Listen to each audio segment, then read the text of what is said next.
Hi అండి, అందరికీ నమస్తే. Welcome back to Satvika's veg cooking. Instant dosa అండి, అప్పటికప్పుడే నానబెట్టే పని లేకుండా ఈజీగా చేసేసుకోవచ్చు. ఇది మార్నింగ్ బ్రేక్ఫాస్ట్‌లో కానీ, నైట్ డిన్నర్‌లో కానీ ఎప్పుడైనా చేసేసుకోవచ్చు అండి. జస్ట్ 10-15 మినిట్స్‌లో ఈజీగా ప్రిపేర్ చేసేసుకోవచ్చు. ఇప్పుడు ఒక బౌల్ తీసేసుకొని ఒక గ్లాస్ రవ్వ తీసుకున్నాను, హాఫ్ కప్పు కర్డ్, 1 కప్పు బియ్యం పిండి మన ఆప్షనల్ అండి. వేస్తే కొంచెం సాఫ్ట్గా వస్తాయి. ఇప్పుడు కొంచెం కొంచెం వాటర్ వేసుకొని పిండి కలిపేసుకోవాలి. మరి ఒకేసారి వాటర్ పోసేసుకోకండి, కలపడానికి కూడా ఇబ్బందిగా ఉంటుంది.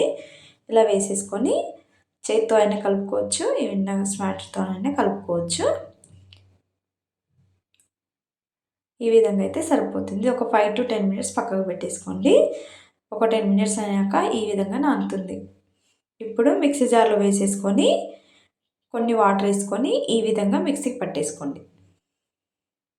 స్మూత్గా ఉండాలి. దీంట్లో కొంచెం సాల్ట్ వేసేసుకొని ఇప్పుడు పెన్నానికి పెట్టుకొని కొంచెం ఆనియన్తో రబ్ చేస్తే దోశ అనేది ఈజీగా వచ్చేస్తుందండి.